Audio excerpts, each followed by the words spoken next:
Hi guys, it's Katy here and welcome back to my YouTube channel. It was brought to my attention that you would want to see more plant chore videos, so I'm doing one. As you can see, I'm standing in front of my greenhouse, which is in dire need of attention, like me. It's been a while since I've showed any of these on video, so it will be a little update on what's happening. A lot has changed. I did do a greenhouse tour last year, if you want to check it out. Okay, so the setup. We still have three main points. I didn't bring more anthuriums from home to here, so I do have more anthuriums now. At the bottom we still have majority of seedlings, my luxuriant boys and some propagations. In the middle we have primarily adansonias, like middle-sized adansonias, some seedlings, some propagations. On the top are bigger plants, some plants that I don't have space for, and that's it. It finally got warm enough, and ever since it got warm, everyone is now thirsty, so I gotta water them and see what attention any of those need. So we're gonna do that today. I do have a self-watering system installed in here, so this is how I'm gonna be watering majority of my plants, because moving every adansonia and all the plants out is a chore, and the rest of them we're just gonna move to the bathroom and do there. And where shall we begin? There is something I gotta show you though, not this, but I can also show you this. This is a propagation of my no ID, which has finally grown a new leaf, which is so nice. It's way overdue to be repotted, but oh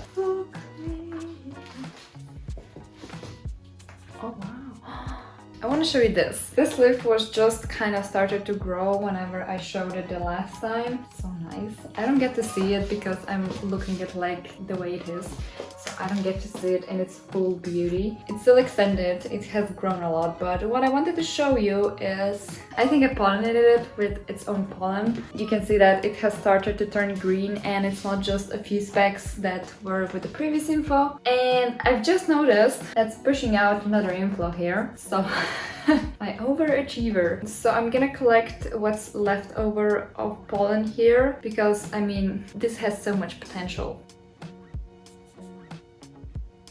Okay, firstly we're gonna start off with the seedlings at the bottom. This is what I usually do. Here are my luxuriant seedlings, which are doing okay. I think I finally got the bacterial issue under control. I did a whole video on them. Basically, my whole batch of Crystal X luxuriants caught some nasty bacterial issue. It wasn't fungal, just because it has spread so fast. They're still recovering.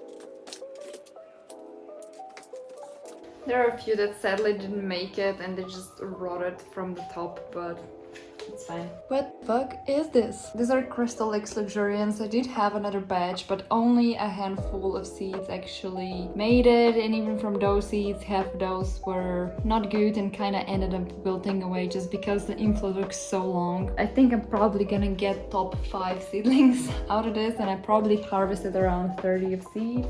So with these seedlings, the setup that I currently have is these plastic containers with perlite in the bottom, and then on top is sphagnum. I do have them covered with this foil for food. Keep it like that because it does help with the humidity, but every once in a while when I remember, I kind of like to air them out just so that the water can evaporate. So we're gonna do that with the seedlings. Here is another setup that I'm currently trying. I did have the spots that I got some plants in, and then I never used them just because they're for hydroponics and I don't use hydroponics. But my idea was that basically I would have perlite with water, but it could probably just be water, and let the moss take the moisture as much as it needs without keeping it soggy, because with these seedlings I actually overwater them. Their first root rotted, but I'm seeing that there are new roots here.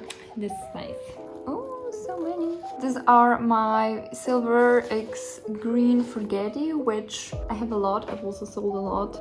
But oh my god, you can see the good genetics. Like my mother plant forgetti, like the silver forgetti, has such good genes. Like the size of these leaves is huge. I mean, these are the first leaves. Oh, this is so nice. I like this. What I can also show you is this Carla Blackie. I did show it before. It is slowly working on that new leaf. I mean, look at the venation on that. It's beautiful. And our inflow is slowly improving. You can see the spadix in there, and the spade is beautiful rosy color, and I love it.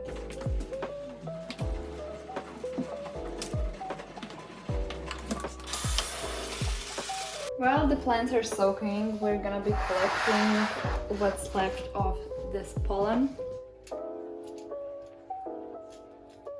So I think this is gonna be it for this inflow. I did collect it twice more, so I do have some pollen, and especially since it is pushing another one there.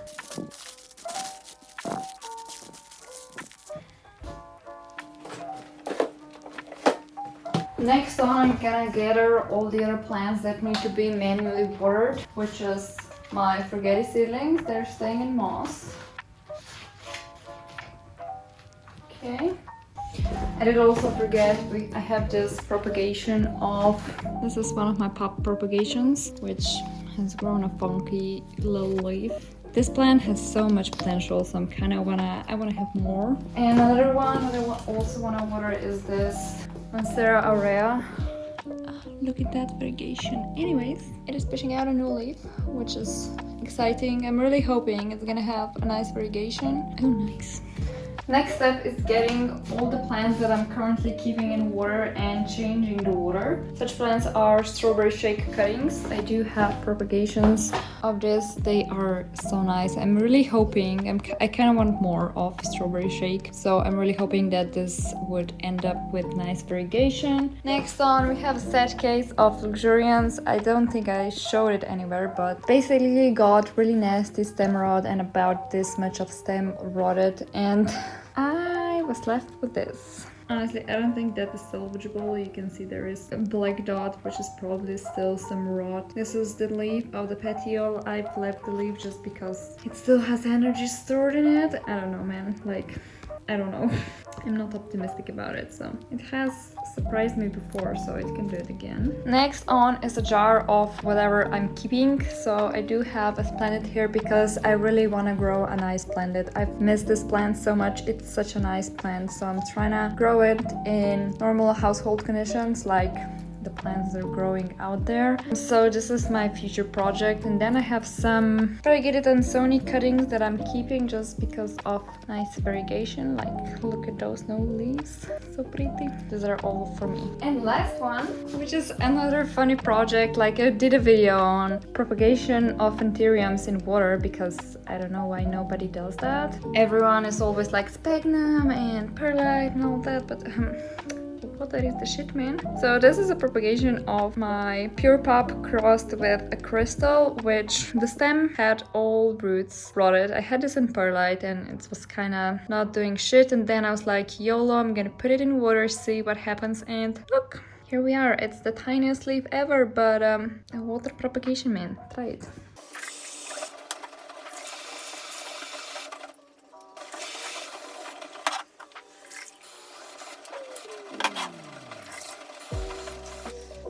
And then whenever my greenhouse is in this stage, which is the most spacious one, I will be watering the rest of the plants via the self-watering system. I also checked if anything needs rearranging or dead leaves. I'm not going to be cleaning the shelves because I'm lazy. Not all plants need to be watered, so I'm just gonna adjust to the ones that need it. The adansonias are always thirsty. Here is a good example of what happens whenever you have a thirsty adansonia. Okay, so wow, nice specimen. So the new leaves will kind of get stuck and will have trouble unfurling. While that leaf is trying to unfurl, the new one is already trying to do its own thing and it's failing. During this stage, I also check if I need to move any of the adansonias from middle to the upper shelf. In the upper shelf, there are primarily the bigger ones, like these. This is ready to be moved. Gonna put it somewhere. I don't know where. We're running out of space. Putting plants in this greenhouse, it's like playing Tetris on a heart level.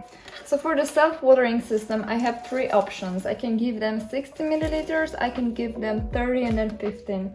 On the top, there are all the pumps, but on the top, we're mainly using 60 and 30 milliliters. And then whenever I'm watering, I'm kind of just not really paying attention to how everything is positioned. I just want to have all the plants that need water get the little pumpy, which then pulls the water, and check that none of these pumps is going elsewhere, because then you can have a surprise, which I've had. And for the leftovers, sometimes I just get an empty or half empty glass and just put stuff inside because I don't wanna have wet floor. The whole setup is down here. This is the reservoir. Here are the 3 main pumps, or like one is for 15, 30 and 60 milliliters, and then you just plug it in and it's supposed to work 1 minute once per day. Since I don't need that much water, I just plug it in whenever I need it. Let the magic begin. You can see this is how it works.